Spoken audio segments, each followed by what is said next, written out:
Excuse me, the second presentation is about to start. So, can I ask you for attention? Thank you so much. Yeah, thank you. Cool, thanks a lot.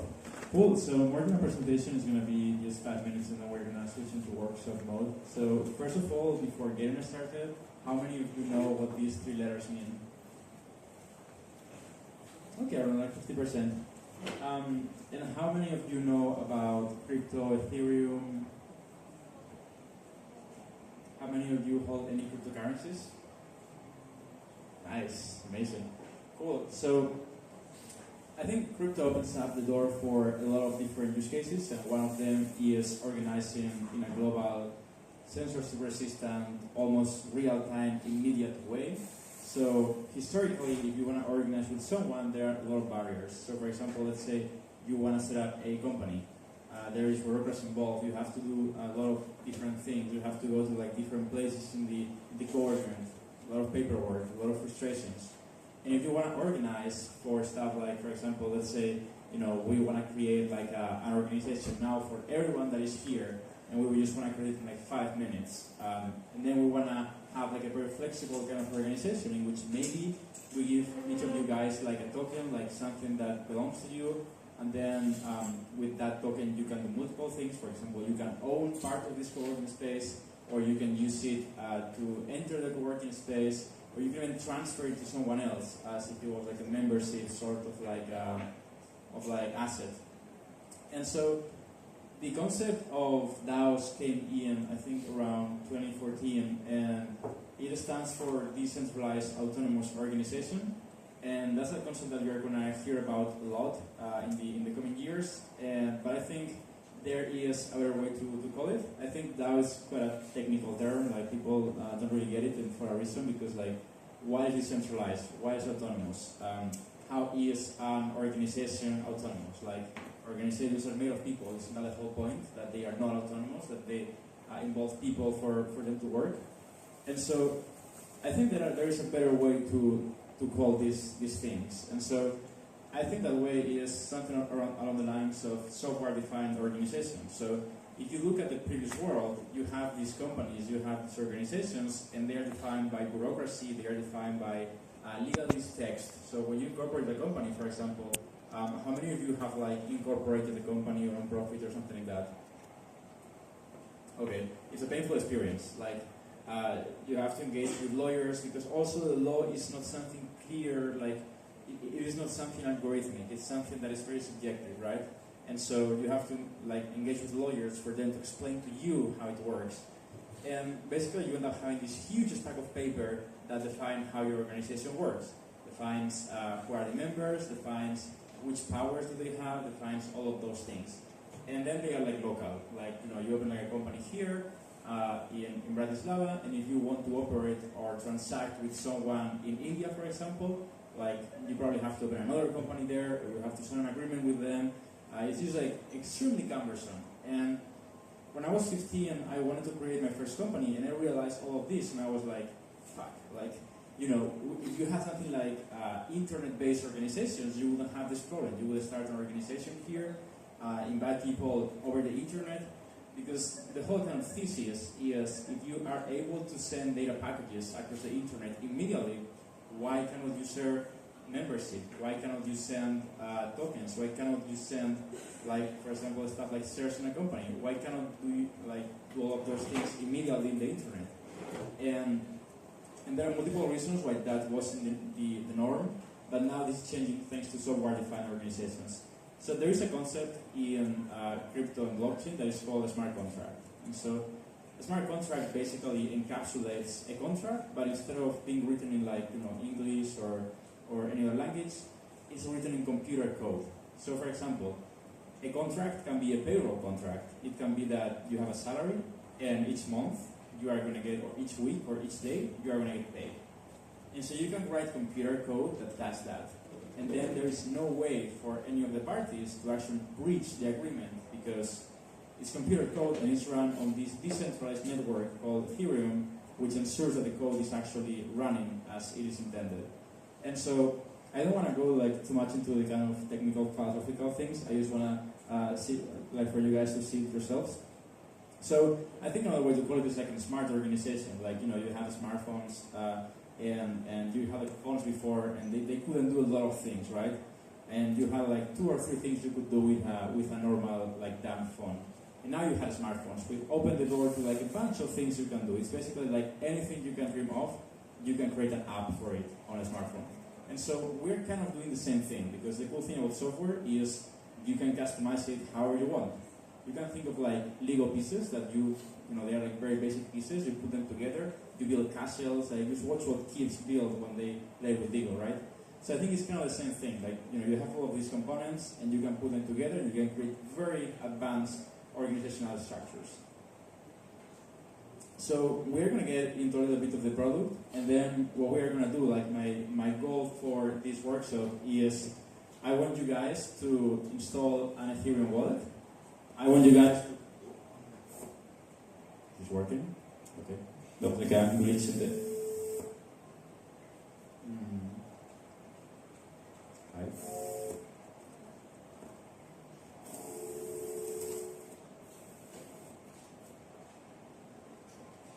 Hi. Test. Yeah? No problem. Yeah.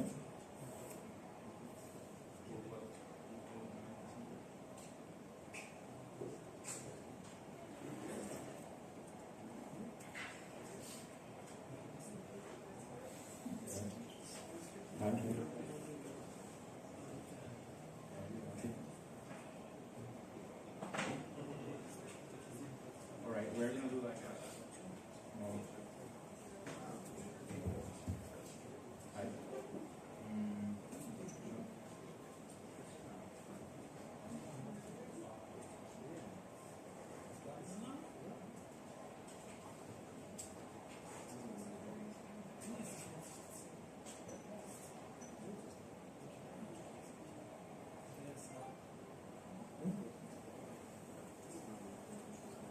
Test.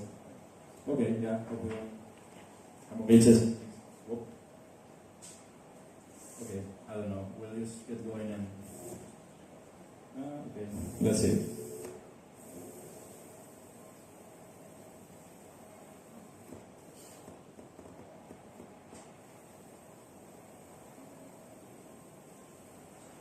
Okay, well, we're just gonna go on as normally. Cool, so what I want you guys to do now is grab your laptops. Is this working? Yeah. Okay, so just grab your laptops. I want everyone with their laptops open. And what we're going to do now is we're going to create an organization with all of us here. So we're going to create an organization that is global and that you can invite even like your friends, and you can have a membership token for being part of this co-working space. And then you can send that to like your friends, for example. And we're going to also vote on things. So we're going to vote, for example, on...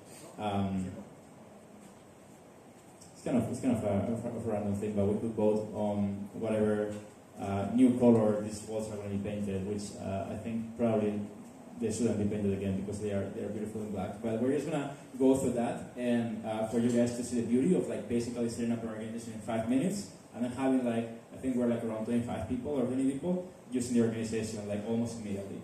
So before I ask you guys to install software, I want you to see how it looks like. And so, for example, I set up this organization for myself, I think. Let's see if it works. Yeah. Oh, actually, not this one.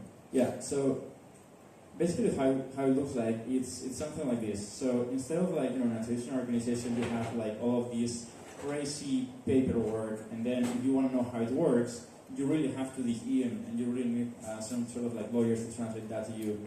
With this is much easier. Like, you see the screen here. This is like the management interface for the organization, and you can go here to the tokens. And for example, this is like a test organization, so it probably doesn't have much things. But you can say, all right, for example, this is like my family organization, and this address here. We'll get into this later, but we can basically get rid of these weird addresses. They are like basically like the equivalent of bank accounts number in crypto.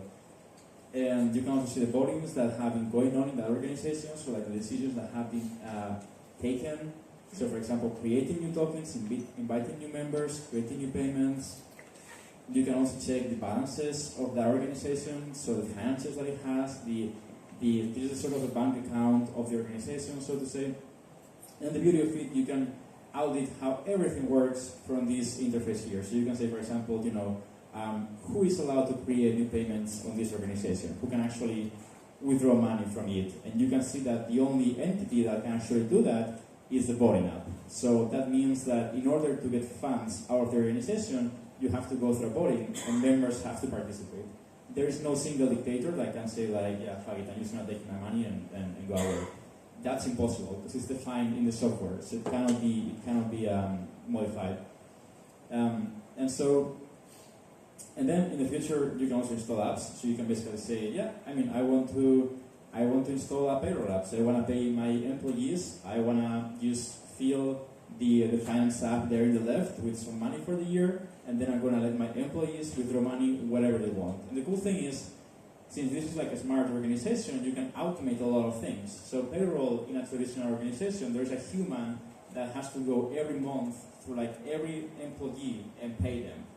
With an app, for example, like the payroll app, you set the salaries as the employer, and then that's it. Like the machines, like the smart contract, the backend behind this, so to say, makes all of that go away, because like employees can just get money whatever they want, and without the need of a human actually making the transaction. And there's more stuff that is going on in terms of apps. So for example, there is someone who is creating like a complete app for bounties. So you can say, all right, I want to outsource this work to people on GitHub, for example, and then these people can get the bounties, like demonstrate that the work has been completed and receive money in exchange. All right, so we are going to get now into creating a new DAO. So first of all, how many of you are familiar with like public and private keys, like basic cryptography kind of? Okay, most of you. So yeah, how many of you actually have MetaMask installed already? Okay, nice. That makes things way easier. Okay, so we're going to skip to step 2 for a lot of you guys. And so in order to include yourself into the organization we are about to create, I want you guys to send me your addresses. So you can create a new one if you're paranoid and you want to spy on your balances. But if you already have MetaMask, you can then just go to MetaMask. And we're going to use the ring-to-be test network for this, because basically we are not going to deal with actual money, so to say. We're just going to deal with like test money and move test money around. And so I want you guys to copy this address here, and then after that I will send you this some test ether. And so how it works, for those that are not familiar, there is a sort of world computer that is running all of these backends. So there is no backend, there is no server behind this. So basically how it's working is all of these transactions, all of this code is secured by this world computer called Ethereum. And in order to use this computer, we need some ether, which is like the native currency for it. And so I'm just going to send you guys like test ether. So you just copy your address here, and then you can go to the Aragon chat, which is like super easy to get ether with. You can log in with like GitHub, Google, or Facebook, or Twitter, or stuff like that. And you can just go to like random down here and paste your address. I'm gonna tell people real quick that we are going to spam the channel.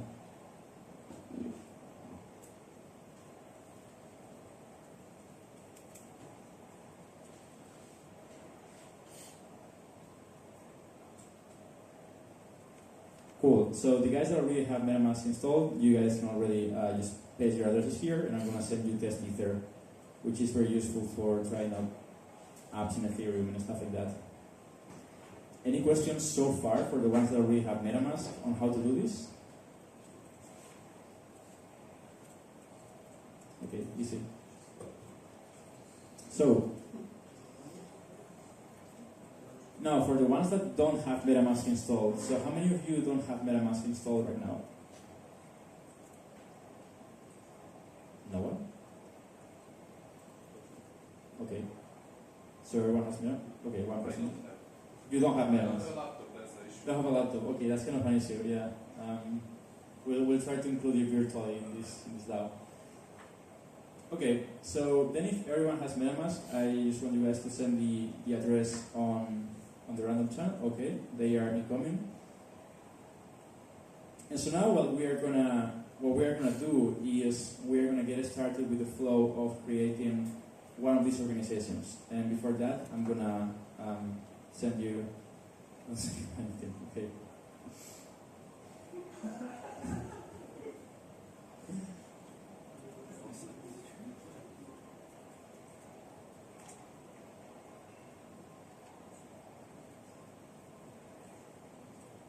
I don't know how much is to send. I'm probably gonna be like too generous, but I'll send 005.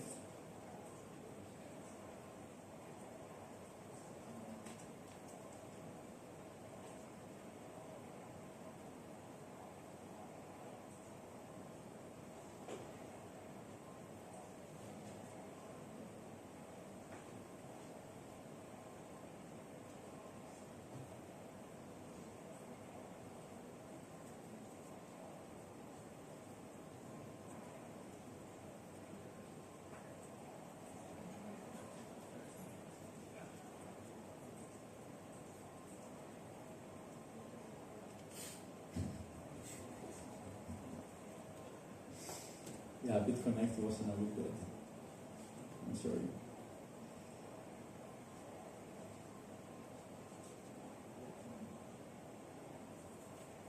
Okay, before moving on, before I just send everything and then we move on to the creation process, is there anyone who doesn't have MetaMask installed and would like to have it installed now?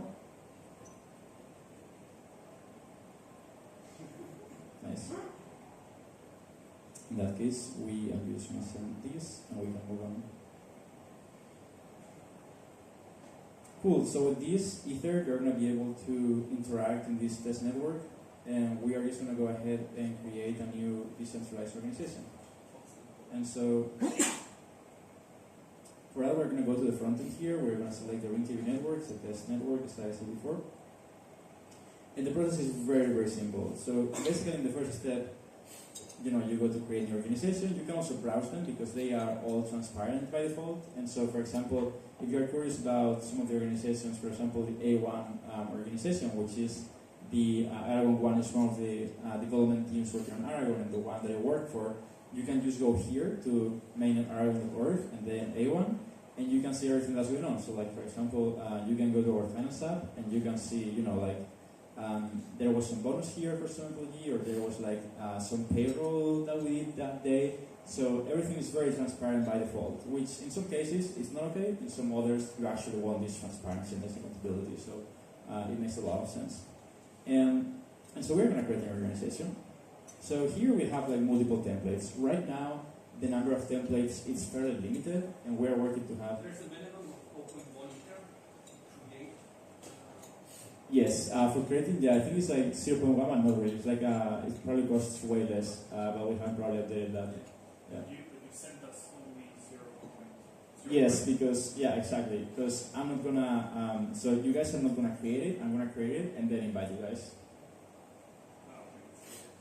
Okay? No? I mean, if you wanna create one, then I can also airdrop you some test ether. But I can't even, because the button is gray.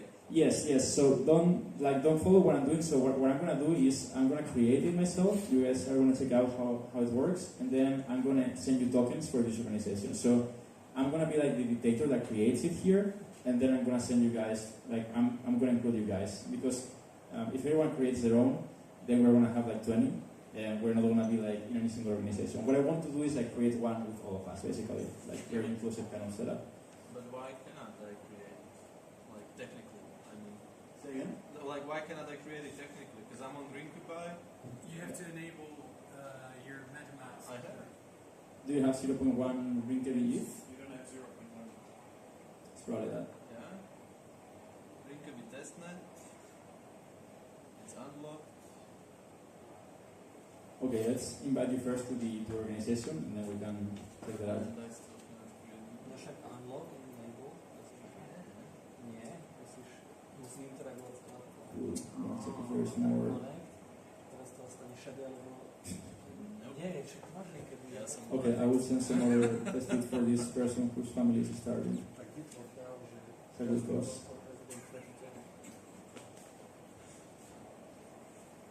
Buffett zone. Great. Everything good over there? Yeah, everything good over there with the test it? Yeah, yeah, Yeah, also, perfect. thanks. Awesome. Cool. So now, as I was saying, like there are a couple of templates here. So basically, the good thing about this kind of organizations is that you may have a lot of different templates, like startup template, non-profit template, co-op template. You may even have templates that are super advanced, or like for niche use cases, for example, open source template for like managing your open source project and having bounties for your contributors and stuff like that. And that's coming during the summer. Right now, we just have like two very simple templates that you can choose from. And so one of them is democracy, the other one is multi-sig. And so we're going to go with democracy because we like democracy. And we're going to select the name. So this name is going to be the one that is like the username for our organization, so to say. So we're going to get Progressbar. Because I mean, it's a nice name to have. What do you check on the previous screen? On this one. No, the previous one. The previous one, you select create. No, but I mean the organization. Oh, it's an existing one. All right. Yeah, exactly. Yeah, here you can go to like an existing one. You can type like an existing one. All right. Yeah, so we select the template. We write the name. And then here we can configure the parameters. So I'm going to zoom in a little bit. Yeah, question over there. Why can't you use special characters, or at least some special characters in the domain name? Why you cannot input the special characters in the name? That was a good question. So the issue there is there are characters that look like others, like UTF-8 characters. And so there are some characters that are super misleading, and if you input there something that is very misleading and looks like an I, but it's not an I, then it makes possible for people to do like phishing, basically. So that's the reason. Yeah, but for example, like dots or slashes or. Yeah, for dots or slashes, I don't know if there's a limitation in. I think, for example, so we use a like decentralized domain system called ENS, and I think like you cannot something have to dots. divide words. So when you have like company with 3-word names, so you like divide the words, so it won't be like one long. Yeah. So the question I'm going to repeat for the last one. The question is, how do you divide words? For example, if you have like 3 words and you want to put like dashes between them, right? I'm not sure if there is anything that doesn't allow us to have dashes. I'm pretty sure we cannot have dots because it would it's like a domain name, and you cannot have like domain names inside a domain name, so to say. And UTF-4 characters because of the phishing thing, but not sure about dashes. I think dashes should be okay, but I don't know. I will check. Cool, and so here we can configure how the organization will work. And so there are 3 parameters here. So one of them is for votings. So if there's a voting, if we need to make a decision collectively, what is the duration? And so we're going to set it as like 1 day, for example, 24 hours, very straightforward. And also we are going to select the other couple parameters. And so one of them is the support. So that means out of all the votes, how many votes need to be positive for the vote to pass. So we're going to have like 50%, which means like simple majority. And the minimum quorum is, if you have, for example, 100 participants or 100 token holders, how many need to actually vote yes for it to pass. So you can set it to 10, and that will mean that out of 100, 10 have to vote yes for it to pass. If they don't vote, or like if the participation isn't high enough, then it doesn't pass.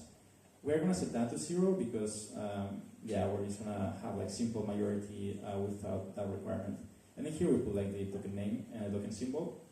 And this is helpful because these tokens are like tokens on Ethereum, which means you can trade them, you can list them on exchanges if you want, you can do all those things. And so we're going to call it, I'm not sure if they like Progressbar, bar, I guess.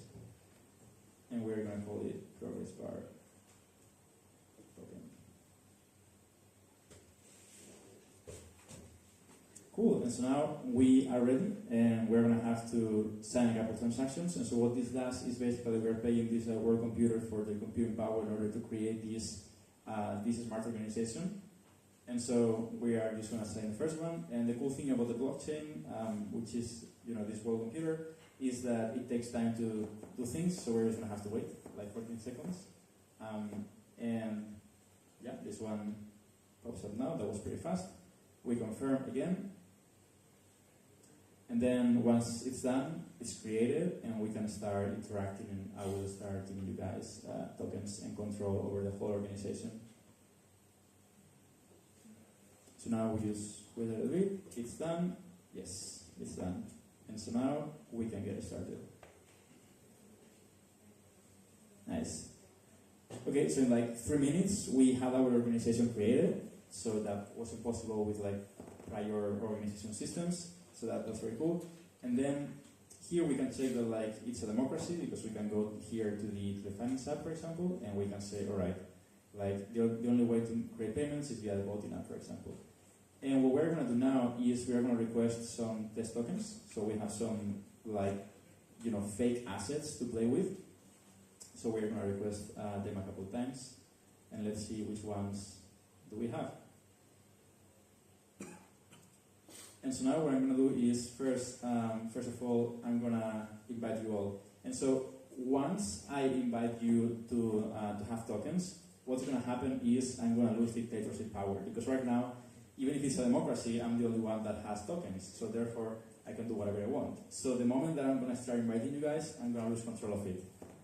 And so that's going to be interesting, and a lot of things could go wrong. And I think after that, what we can do is you can start creating new boats. So I'm going to create a new boat now, so you see the flow, and then you can do it yourself in a totally permissionless manner.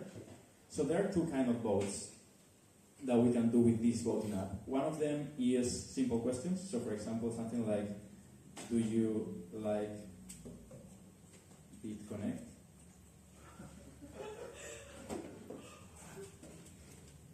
BCC. And then we can start the poll. You can see that here, because of how the organization is set up, it tells me that, all right, like you cannot open the vote directly, but since you are a token holder, token holders actually do have permission to do this. So because I'm a token holder, I can create a new vote. So I'm going to create a transaction. Confirm. Nice. And then you get like this cool notification here. So it's basically like a push notification that you get on your phone and tells you how much time the transaction needs to be completed. Because as I said before, like this all is powered by this world computer that needs time for processing, because there is a bunch of people using it for these things. And so now the vote is here, and we can go and we can vote. Yeah, of course, I love BitConnect. Go BCC. And then a vote is going to be casted. And so this is the flow for creating votes, and there's another flow, and then I will invite you guys, and you guys can create votes. So here we can see that we already have some test tokens. So we have Mana and 0x, a couple of cool Ethereum projects, because we requested these tokens. And oh, someone said ETH. Nice. Thank you for that ETH, whoever that was. Cool. And so here we can also create votes in another way, which is, for example, let's say I want to withdraw some tokens. So I'm gonna send it to this person, which by the way you can call them with labels, because these kind of addresses are very hard to remember, and so you can say amazing donor number 1, or just amazing donor.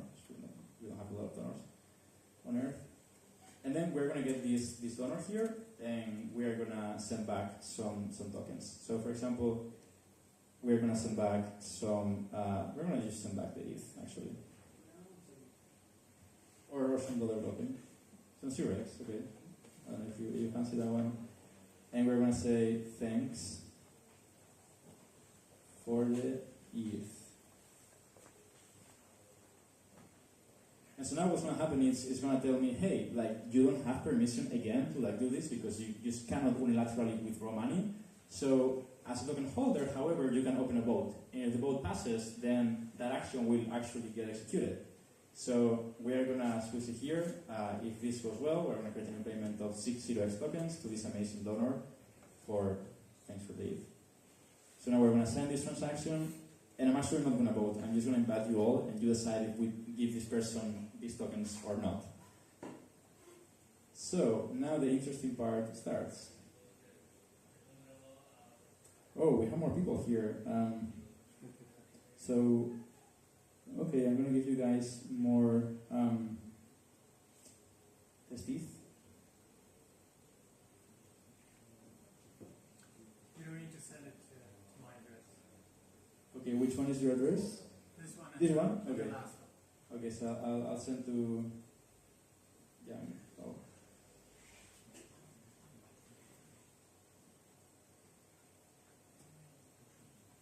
Alright.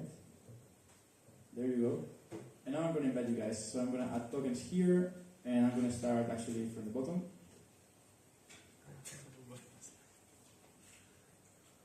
So I'm going to give you all one token. It's going to be like one person, one vote kind of setup.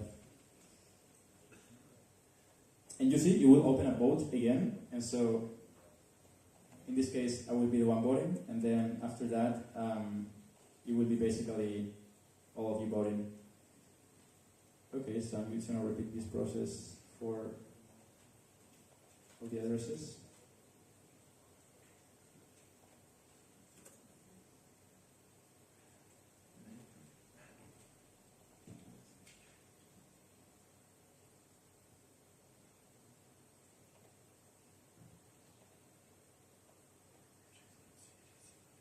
We're going to send a token to this person whose family is target. So they can go sell it and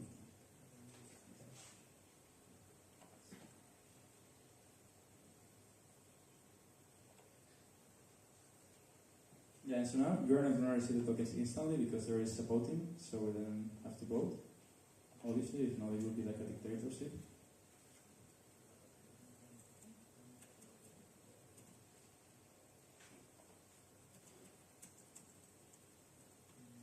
And the reason I'm doing this in serial instead of like, just voting yes and then having more people coming in the organization is because the moment that there is more people coming in the organization, then they can also vote no. So they can vote no to like the later members that are trying to join. And I wouldn't want anyone to be sad without their token, so I'm just going to make sure that everyone has a token with my dictator powers. And then we're going to open it up.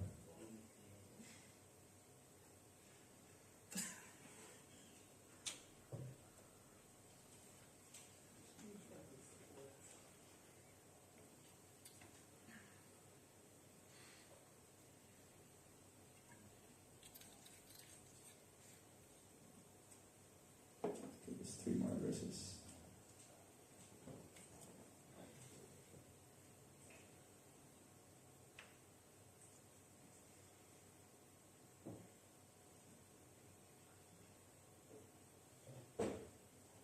Can you create organization with predefined addresses, or like first predefine and add those addresses so you don't have to do it manually?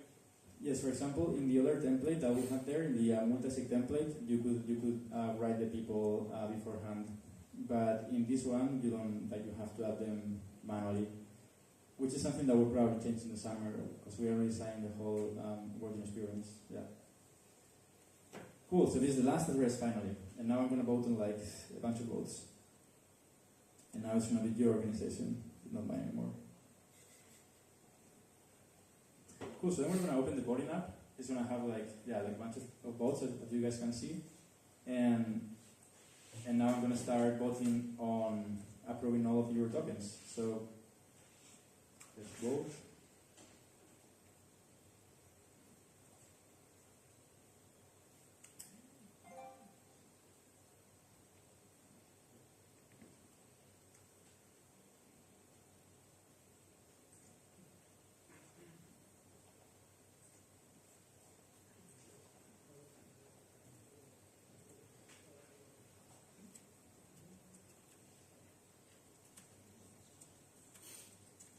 And so now in like 10 seconds, we're going to start seeing that people start having more and more tokens.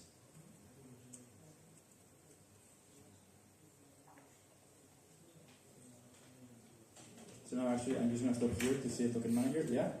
Now there are 2 more people in the organization. So all the votes created from here, even if I wanted to, I couldn't pass the vote myself. Like those 2 people, 3 people would have to actually vote too. So I'm going to keep voting yes to invite you all.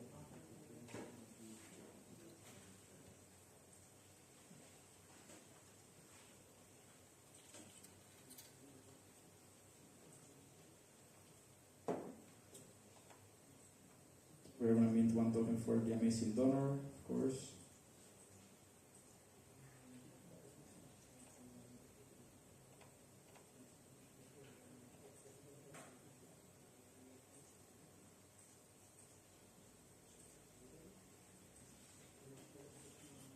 So if you go to your address now on any like Ethereum Explorer, so for example we go to this one here,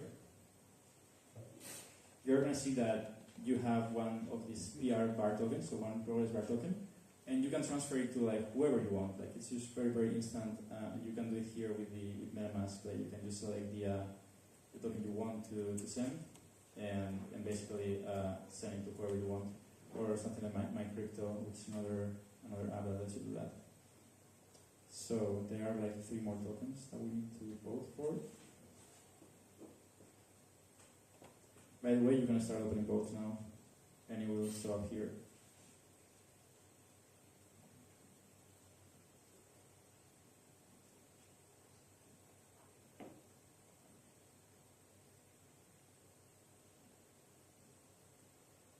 And the final one. Okay, so now in like 10 seconds, I'm gonna ask if everyone has their token, and they can see themselves in the tokens app.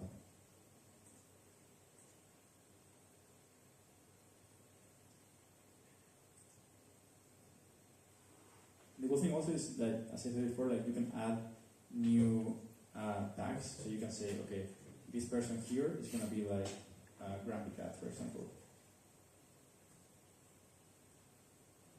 And I mean, like ideally you actually name people by their name. So I could always go here and basically like see, for example, you know, like 0x30 is Ambroid, so I can go here. But I think I already named this person is a token did actually. Can Ambroid verify if they have a token? No. You don't have a token? Oh my god, sorry. You need a token. Okay, so now the interesting part is, since there are like a bunch of people in the organization already, like we are all gonna have to vote to give one token to this. Oh wait, this was amazing donor, right? Yes. You already had a token. I want another one. You want another one? Okay, yeah. I mean, we can vote on that. We can. Yeah. So I will not vote on that. So we're gonna vote if our amazing donor is gonna have one other token. So, and then there is one final vote here that you can need to vote to, and then we are all settled and everyone has their token.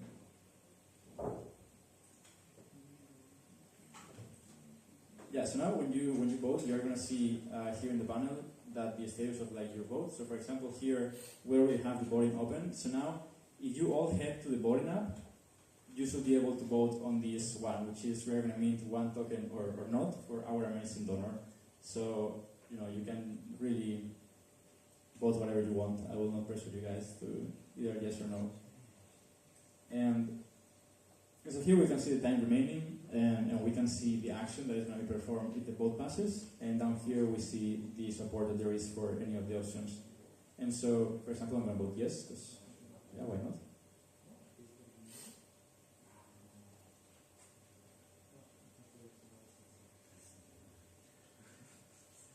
Yeah, and then we can see that votes are coming over. We have 2 positive votes now.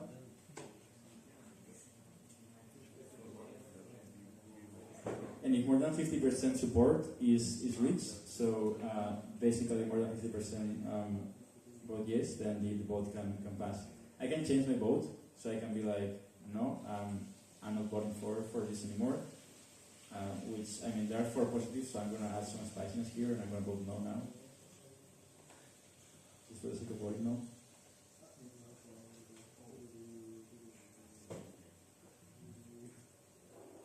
So are these votes only binary? Yes, no? Yeah, so the question is if the votes here are binary, and the answer is yes, and it's for a simple reason. So the reason is that these votes actually execute something in the organization. So you will also have, we also have actually one app, which it's here, and this app you can use it for like multiple options, but it's just signaling, like it doesn't trigger anything. The one we're using now actually does something. So like there is just like two different outcomes. Either something doesn't happen or either it happens. In this case, we are debating whether to mint one token for this. Yeah, or if we are going to nominate Justin Sun for president in the 2020 US elections, which I think would be hilarious.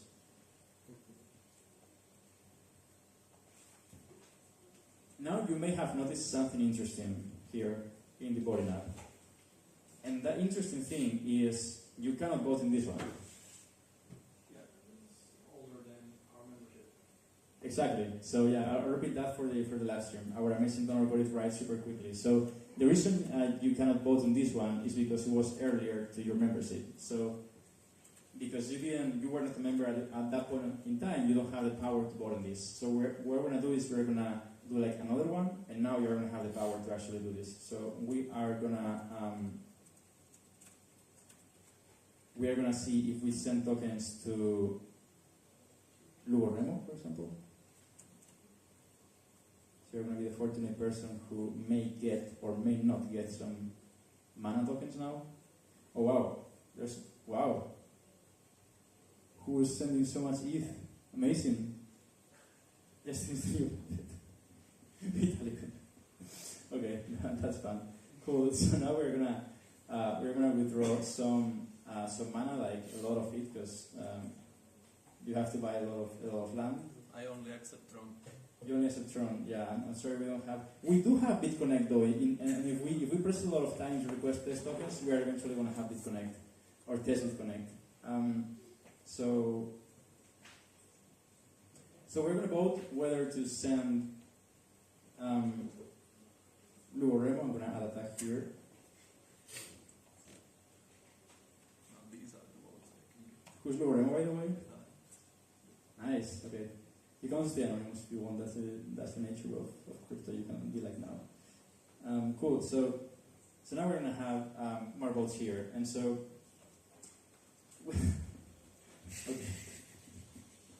Okay. Also, an interesting part about crypto and about the blockchain is it's immutable. So that means that like once you set something like this in the blockchain, then it doesn't disappear, which is great because like, it prevents censorship from happening. So like the Chinese government cannot say, like I don't like your picture on Instagram, I'm going to remove it, or the US government. But here it stays forever, and so like for example, will Joe McAfee eat his dick? Will it stay forever, like it or not? Yeah. Okay, so let's see how the votes are. So there is one vote here to mint tokens for this person who hasn't received tokens yet.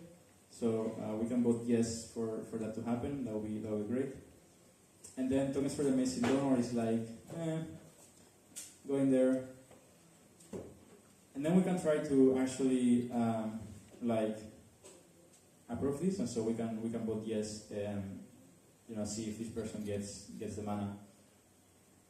And also we can vote on changing the rules of the game. So at some point we can be like, you know what? Like I think like payments should be done by anyone, or votes should be created by anyone. And so we can say, we really want this organization to be very open. And so we basically want votes to be created by any person in the organization.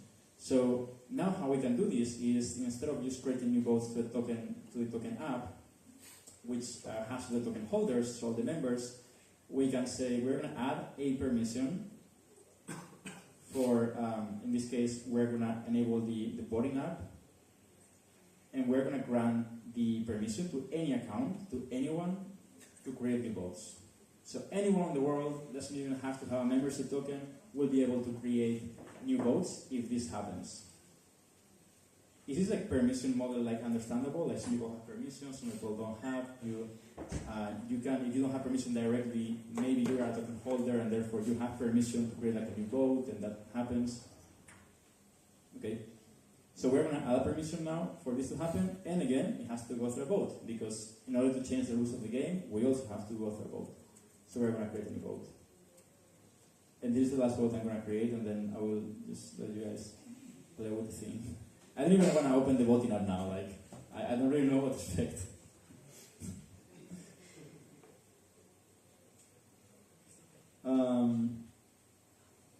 Okay, because someone wants to do like an initial exchange offering for the Progressbar token to make you all very rich.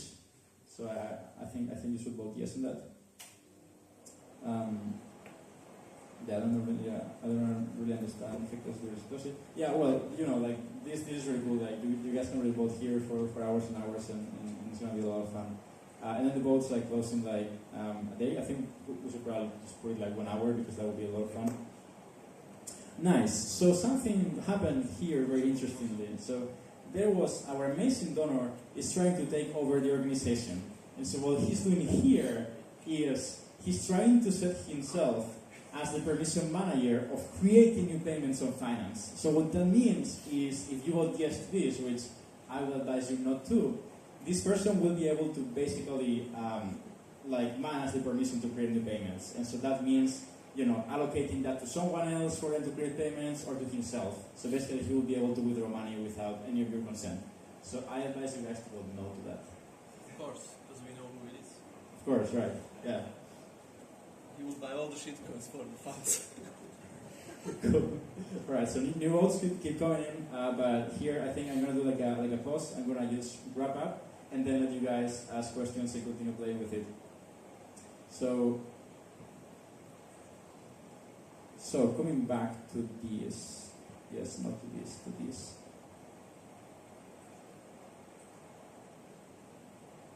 Yeah, so basically I think, what these organizations enable us is basically how organizations should really work in the internet era. They should be like transparent, they should be immediate to be created, they should be very cheap to maintain, like, if you want to do all of these, like all of these operations that we do today on Ethereum, which is an extremely secure network, it would take us less than probably $6. And the creation of a new organization is probably around $4 today. So that's very, very cheap compared to creating a company or a co-op or an association in a traditional jurisdiction. And the cool thing is if you don't want to go through all the hassle, but you want to create an organization, you want to manage finances, in the future you want to even do more things. For example, you want to have contributors on GitHub and reward them for their contributions. You want to have people on payroll without having to hire a COO or an accountant or something like that. You can really do a lot of those things. You can really go to the other extreme too, which is very interesting, which is you can couple a legal entity to these entities. So there's actually one organization we're gonna check it out now. So this organization is actually a legal entity. So I think this is one. So this organization is one legal entity that is, I think, a New York LLC. So it's an unincorporated entity in the state of New York. But it also has a decentralized organization. So it's basically it's represented by both of them. Because sometimes you need a legal entity for having an office, for having an bank account, stuff like that. And so here, those are probably the three co-founders, I can imagine.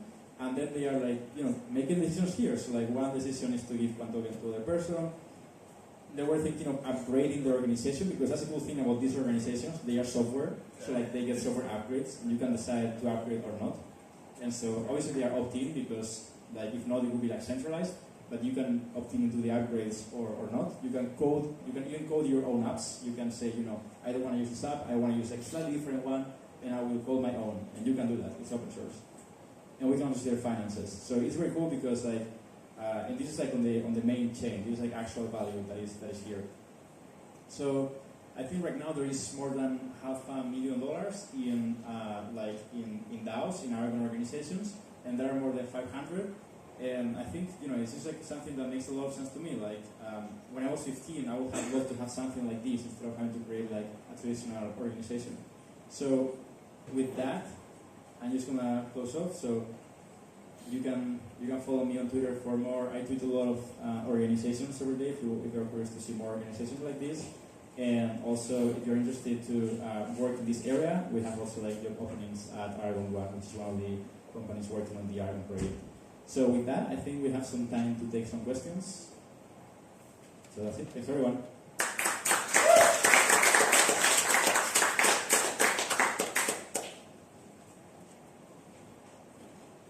Cool. Question time. So we give the mic or? Yeah, feel free to have a question. Okay, cool. Do you see it in any way like other projects maybe use this platform for initiating their own bounty programs, or? Yeah, so the question was if we see a project starting this for their own like bounty programs, and the answer is yes. And actually, there is one that I wanna show you. It's a very, very, very cool organization, and it's totally different to the one we created. And so it's called Mesh, and they are using it for bounties for contributors. And so if we go here, we see like a totally different set of apps. So one of them is, for example, like an address book in which you can. It's very similar to the system that we had before, in which you can tag addresses. There's like an allocation sub, there is dot voting, which is like another different voting mechanism. And in here, in allocations, for example, like we see like different accounts. So those are like bank accounts inside your organization, so to say. And you can create new ones. So you can say this one is only for bounties, for example. And then here you can go to projects. And this is like one of my favorite parts of this organization. And you can sign in with GitHub, which I don't even know if I'm. Oh my God, no. Okay, let me change browser. Because to me it seems interesting from the point that, for example, we have some ICO projects without their own governance or any staking or masternode model, then essentially they can allocate some funds they have for bounties, create such DAO, and then anyone can basically propose any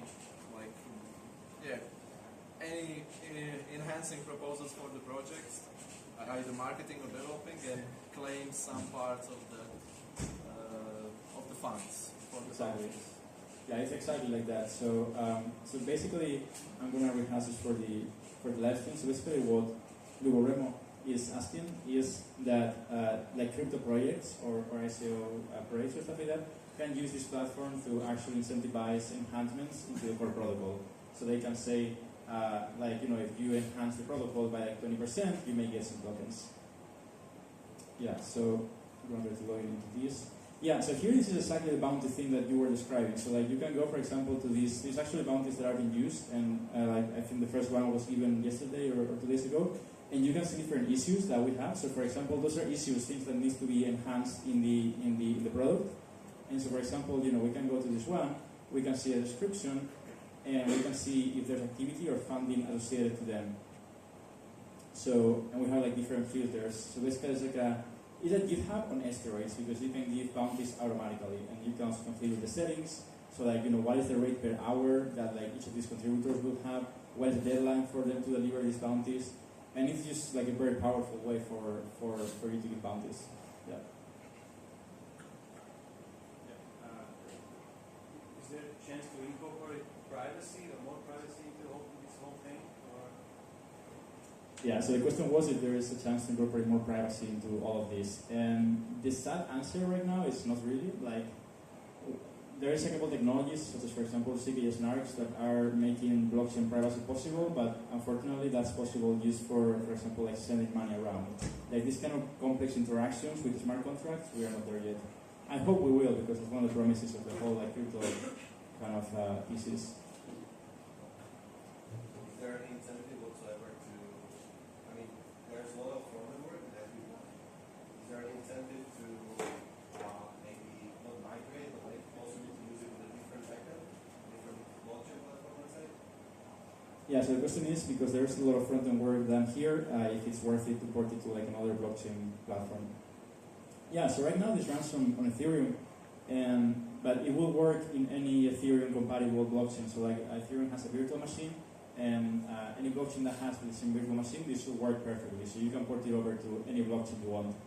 And actually, we want this to be on a lot of blockchains, because we think it's a human right to organize, and these tools allow anyone in the world to organize. So yeah, definitely. Do you have a token? You did the token stamp, right? A couple of years ago. So is it used in the platform at all? Or? That's a great question. So Aragon did a token sale in 2017, and actually was like the second, like top fundraising at the time, and then a lot of other came, and we were just like, oh, whatever. And so yeah, there's token, and you don't need a token to create organizations, because again, we see this as a human right. So like we don't want to profit from it at all. and also it wouldn't make sense to have a token here.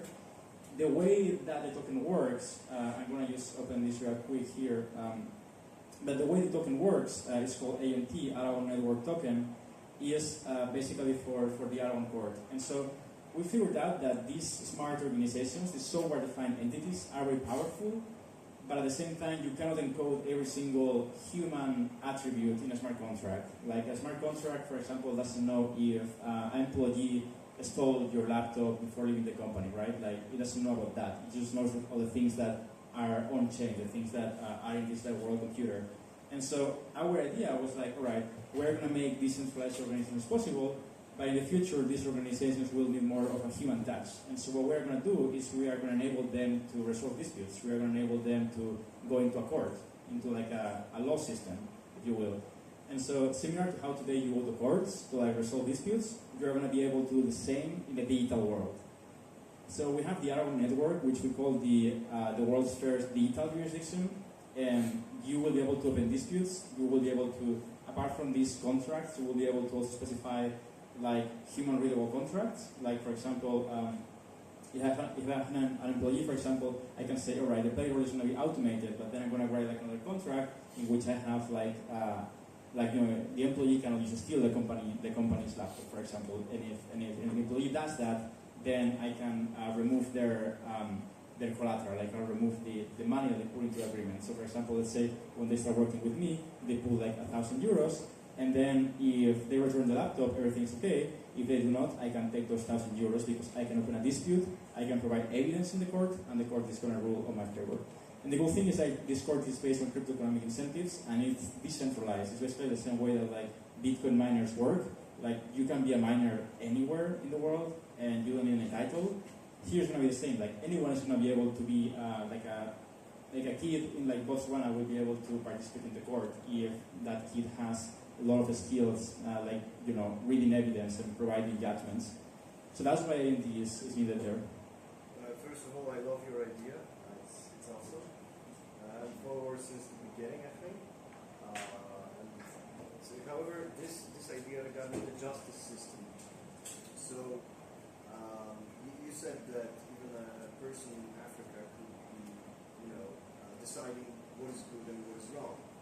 Okay, and let's say that we assume that the bad thing happened, and now the execution of that. Who will stand behind the execution? So taking this laptop from the person who stole it. Yeah, so the question is if this is like a decentralized mechanism and actually the wrong thing happens or actually the right thing happens, but there is an action, for example, taking this laptop off this person, who stands behind that decision. And so the court cannot, for example, seize assets, like the court itself cannot go and take the laptop. What you can do there is if there is some collateral, if there is some money that the employee put there when they started working, you can take it away from him, like the court can do that. It's basically limited liability, because what the court cannot do is the court cannot put you in jail, the court cannot like, you know, kill you or stuff like that, which I think is great. Like it's limited liability to like its maximum extent, and it's great for many things. It's not great for other things, but it's how it works basically. Yeah. Thank you. What's the difference between the Aragon court and Kleros? Because Kleros is also like a dispute solution. Yeah, so the question is what's the difference between the Aragon court and Kleros? And it's really a really good question that I think people on my team will be way better like knowledgeable about it. But how I see it from like a user's perspective, it's the Aragon court tries to focus on DAOs as like a niche or like decentralized organizations. So the very first problem that we're gonna try to tackle is one problem that happens with all decentralized organizations. So for example here, you know, you all have tokens, and then you can say, you know, like there is a lot of mana here, so I'm gonna partner up with like 51% of the people here, so like, you know, 11 people here, and I'm gonna take away this money from the other 9 people that are the minority. And there is no protection to like, you know, against that at all, because in traditional systems of law you have like bylaws which say, hey, stealing is not right, stealing from your co-founder is not right, stealing from your employee is not right. But here you don't have that, and so with the court, what we're trying to do for the very first version is that you can define an agreement for the whole organization that says, for example, hey, we can vote on things, but stealing is not okay. And so whenever there's a vote, someone can open a dispute. They can say, hey, this vote, for example, taking away the money for the minority from the minority participants is not okay. And then the one that proposed that will lose money, as the court rules that is obviously not okay. What are the most interesting DAOs in the Aragon ecosystem? So the question is, what are the most interesting DAOs in the Aragon ecosystem? And I will talk about a couple of ones. Actually, there is this blog post, which is the last one in the Aragon one blog, has most of the interesting ones. I'm going to try to find them. Maybe it wasn't this blog post actually. Let's check. This one. Oh no, it wasn't this one actually. Okay, let me go find it. So basically, there is one, for example, that is actually doing fundraising. So I think it was this one.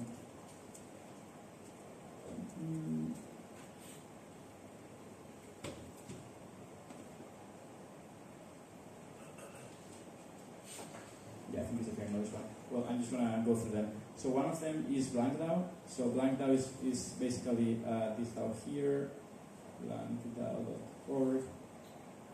And so they are building different protocols, and they are running like a decentralized crowdsourcing right now.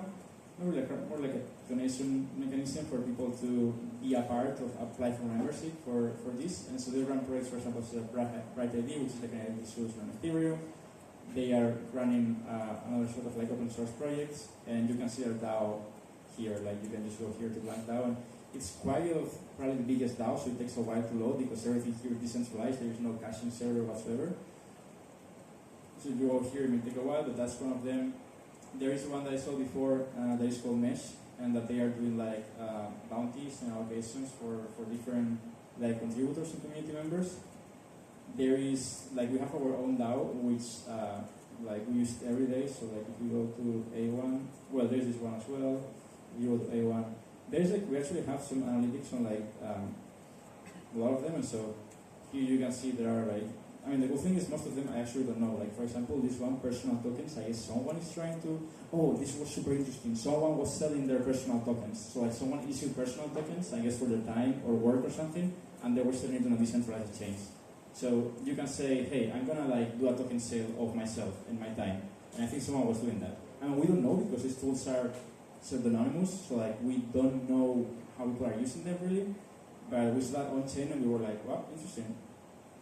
And yeah, there's like a bunch of different DAOs that I don't really know who they are or how they use it, but you can go here to scout.cool and see all the stats.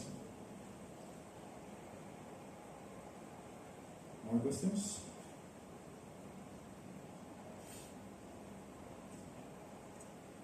Why would you build all of this on the blockchain when a lot of these things are more about automating the logic of some entities and rather than just making it permissionless and censorship-resistant? So is the question why it makes sense to use blockchain for this? Or? Yeah, why not have just something on the blockchain, and a lot of this stuff can be basically centralized because a lot of entities don't mind being centralized, right, in a sense. Yeah. So the question is, for the last one, the question is why blockchain for this particular problem and solving it this way. And so a lot of organizations, you are right, like a lot of them should be centralized by default. So if you're running like a company and it's like a very traditional company, it's centralized by default because like it has like a CEO, it has board members, it has all of those things. I think where this really shines is two different things. Like even if you're running that, you can automate a lot of the processes. And second, if like where really it makes sense to have these things is in permissionless environments. So like for example, if you think about decentralized protocols like Ethereum, like MakerDAO, these kind of protocols, they are like they need this kind of censorship-resistant tools. So if they were organized in a centralized way, for example, something like MakerDAO was organized in a centralized way, they could basically create more currency. They could do all of these like malicious things. And so decentralized organizations that are based on software that is immutable solve that problem by using the blockchain. But yeah, I definitely think that there's a lot of blockchain hype and a lot of organizations you don't need to be decentralized. That's like my take. But there are some cases in which it makes a lot of sense. Also, for example, like the case of BlankDAO, these guys are in Iran, and probably the only way that they have to fundraise was this. Like this enabled them to like be in the global market. And so in some jurisdictions you don't need this so much. In other jurisdictions it's like a huge need because they have governments that are just not work, they are oppressive, and they don't have access to these global tools. Basically, with this, what we're trying to do with Aragon is we're going to level the playing field. So either if you are like someone who graduated from Stanford, or you are like a 12-year-old kid from Iran, you have exactly the same tools and exactly the same access to the global market. Cool. I think maybe like last, or I think there was already like a lot of questions. Okay, One more question. So, what are the three biggest DAOs currently running on Aragon? What are the three biggest DAOs currently running on Aragon? I mean, depends on the measurement. So, for example, in terms of activity, I think Blank DAO is the biggest one. Like it has like a bunch of token holders. Like I think I don't know if it even fits. They have like a bunch of voting. Like it's still like syncing because there's so much data. Like you can scroll. In terms of funds, I think, let me check. In terms of funds, I think our own DAO, the Aragon 1 DAO, is the one that has most of funds. Yeah, like 50% or something like that. This Mesh DAO has also some funds. So yeah, basically like, I would say, and then there are like a bunch of other like smaller DAOs that don't have that many funds. So in terms of funds, it's like the Aragon 1 DAO. In terms of activity, it's clearly the Blank DAO, like they have a lot of things going on. Oh, and finally, touching this point, we are actually building something for this use case. It's called Aragon Fundraising. And so with this Aragon Fundraising, what you can do is you can take, for example, the DAO that we built, the Progressbar DAO, and you can say, hey, we want to start collecting donations or we want to start collecting money from people from all around the world and grant them, for example, the membership tokens. So anyone in the world can buy tokens from Progressbar for whatever price that is set by Progressbar, and then in exchange receive these tokens that have membership rights, or they have other kind of rights that you can define really. And so the cool thing about what we are releasing in the summer called Aragon Fundraising is that you don't have to go to like a centralized exchange to list your token. So automatically your tokens are using something called a bonding curve, and basically they are liquid from day one. So like from day one, people can start trading them in a very efficient way. And also they have something that is very cool, because if you know about 2017, there were a lot of scams. So like you get a lot of money up front. What do? Buy boats, buy Lambos, all of those things, right? And so we built an accountability mechanism into the product in a way that funds are slowly released to the team that is implementing this product. And so if they stop working and they just take the money and run away, boom, funding is cut, and that's it. If they still work, they have more and more funding. So we are releasing this during the summer. And okay, last. Okay, I have a question, and this might be a tough one. Because there is a token utility and token security. Because of the voting rights, some of jurisdictions might be attacking companies who are using your platform for this kind of purposes, not because of its bad. I'm thinking it's awesome, but because of the old legal system, it might be seen as a security. Yeah, so the question is, with this fundraising mechanism, if it is obviously not morally wrong, but it may be illegal in some kind of cases in which like the token is configured in a way that it doesn't go well with some jurisdiction.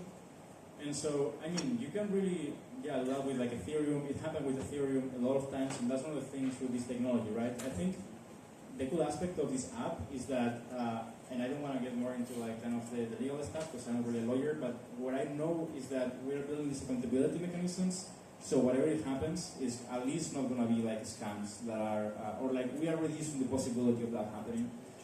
Because I mean, like Ethereum, Internet, Aragon, they are like neutral tools, but I think we can try to build small things here and there that actually make it better for people. And so here, for example, that accountability makes it less likely that there will be scams. You can obviously fork the code base and you can like remove that accountability mechanism, but it's kind of harder. But I always check with a lawyer and stay safe and everything. Cool. All right, I'm running out of my voice, but it was really, really great. And you guys keep playing with it. You can do these things in the boarding app. You can, and it was really a pleasure. And I hope like to come back in a year or something and see that it is a real DAO that has actually fundraised money and that you guys have like membership tokens and all of that. So thanks everyone.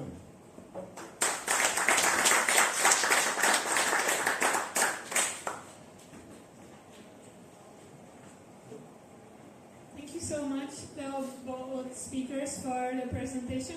And actually, one point, we already filled out the form today, and we asked for the DAO, for Progressbar to be a real DAO, so we already registered. So we'll probably be a real Aragon DAO soon.